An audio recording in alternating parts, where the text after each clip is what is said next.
அங்கே பயிற்சி பெற்ற செவிலியரே இல்ல. பயிற்சி பெற்ற செவிலியரே இல்லாம ஒரு அறுவை சிகிச்சை செய்யலாமா? அந்த ஐசியூல திறமையான மருத்துவர் இருக்கக்கூடிய ஐசியூ தான் சிறந்த ஐசியூ. பெரும்பாலும் மிக சிறந்த மயக்க மருத்துவர் ஐசியூல போடுவாங்க. என்று சொன்னா ஒரு கார்டியாலஜிஸ்ட், அதே போல பொது மருத்துவர் போன்றவர்கள் ஐசியூல போடுவாங்க. ஆனால் எந்த விதமான ஐசியூல பயிற்சி பெற்ற மருத்துவரே இல்லாம ஐசியூ நடக்குது. அப்ப ஏதேனும் ஒரு பாதிப்பு ஏற்பட்டால் எவ்வாறு நோயாளியை காப்பாற்றுவது? யாருக்கு வேண்டுமானாலும் எப்பொழுது வேண்டாலும் பிரச்சனை வரலாம். எந்த அறுவை சிகிச்சையில் பிரச்சனை வரலாம். உதாரணத்துக்கு 2 சம்பவத்தை சொல்றேன். சென்னையில் நுங்கம்பாக்கத்தில் ஒரு ஹேர் டிரான்ஸ்பிளான்ட், அதாவது தலைமுடியை மாற்றி பொருத்தக்கூடிய ஒரு அறுவை சிகிச்சை ஹேர் டிரான்ஸ்பிளான்ட், வழுக்கை உள்ளவங்களுக்கு ஹேர் டிரான்ஸ்பிளான்ட் பண்ணுவாங்க. அந்த அறுவை சிகிச்சைக்கு சென்னை மருத்துவர்களை சேர்ந்த ஒரு மருத்துவர் மாணவர் சென்றார். அவருக்கு ஹேர் டிரான்ஸ்பிளான்ட் பண்ணுறேன்னு சொல்லிட்டு அவங்க அதுக்காக பொது மயக்க மருந்து, அதாவது மூக்கு வழியாக கொடுக்கக்கூடிய மருந்து, இந்த நரம்பில் கொடுக்குற மருத்துவ மருந்துலாம் கொடுக்க மாட்டாங்க. என்ன கொடுப்பாங்கனாக்க உங்களுக்கு நல்லா தெரியும். இப்போல்லாம் சின்ன காயம் ஏற்பட்டால் உடனே டாக்டர்கிட்ட போனால் என்ன செய்கிறாங்க, ஒரு டெஸ்ட் ஊசி போடுவாங்க. போட்ட பிறகு அந்த ஊசியை காயம்பட்ட இடத்துல செலுத்துவாங்க. காயம்பட்ட இடத்துல மரத்து போயிடும், உடனே தையல் போடுவோம். வலியே இல்லாமல் தையல் போடுவோம். இதுதான் லோக்கல் அனஸ்தீசியான்னு பேர். அப்போ இப்படிப்பட்ட ஒரு ஊசியை பயன்படுத்தி தான் ஹேர் டிரான்ஸ்பிளான்ட் பண்ணுவாங்க. தலையில் அந்த மயக்க மருந்தை செலுத்தி விட்டு ஹேர் டிரான்ஸ்பிளான்ட் பண்ணுவாங்க. அது 2-3 மணி நேரத்துக்கு அது வலி தெரியாது. எனவே அந்த மருத்துவ மாணவர்கள் ஹேர் டிரான்ஸ்பிளான்ட் பண்ணுறாங்க. அந்த மருத்துவ மாணவர் அந்த மருந்து ஒற்றுக்கொள்ளாமல் இறந்து விடுகிறார். உடனே தமிழ்நாடு அரசு என்ன செய்யறது, அந்த மருத்துவமனை மூடுது. ஏன்னு சொன்னால் நீ மரத்து போறதுக்கான மருந்து செலுத்துகின்ற பொழுது ஏதேனும் பிரச்சனை ஏற்பட்டால் அங்கே உடனடியாக சிகிச்சை வழங்கி காப்பாற்றக்கூடிய நிலையில் மருத்துவமனை இருக்கணும். அது இல்லாத காரணமாக அவர் இறந்து விட்டால் மருத்துவமனை மூடுறோம்னு சொன்னாங்க. பட்டுக்கோட்டை கல்யாண சுந்தரம் நல்லா தெரியும். நல்ல மிகச்சிறந்த கவிஞர், ஏராளமான பாடல்கள் எழுதியிருக்கார். அவருக்கு அதே போல ஒரு சிறிய கட்டிக்க ஒரு மருத்துவமனைக்கு போறார். பட்டுக்கோட்டை கல்யாண சுந்தரம் அவருக்கு பார்த்தீங்கன்னாக்க அந்த மருந்து செலுத்துறாங்க. அந்த லோக்கல்ல செலுத்தக்கூடிய மருத்துவ பொருள் மருந்து செலுத்துறாங்க. அந்த மருந்து ஒத்துக்கொள்ளாமல் அவர் இறந்து விடுகிறார். இது மாதிரி ஏராளமான சம்பவங்களை சொல்லலாம். எனக்கே சொந்த அனுபவம் உண்டு. என்னுடைய கிளினிக் வந்தவர்கள் இந்த மாதிரி பாதிப்பில் காப்பாற்றி இருக்கின்றோம்.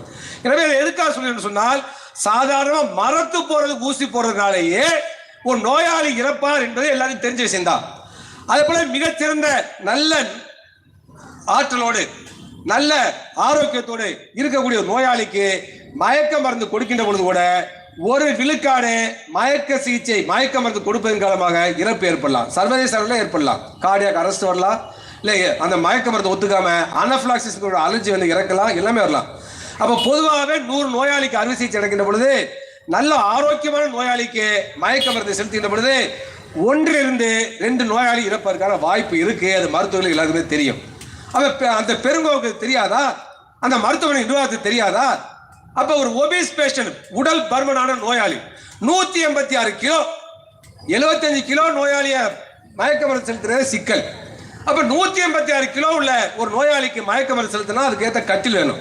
அந்த மயக்க மருத்துவர் திறமை வேணும். என்று சொன்னால் மயக்க மருந்த அந்த இரத்த குழாயில செலுத்தி நோயாளி மயக்க விட்டுற பொழுது உடனடியாக அவருடைய கழுத்தை தூக்கி அவர் வாய் வழியாக ஒரு டியூபை சொருகி அதை மூச்சு குழாயில போய் உள்ள கொண்டு போவாங்க.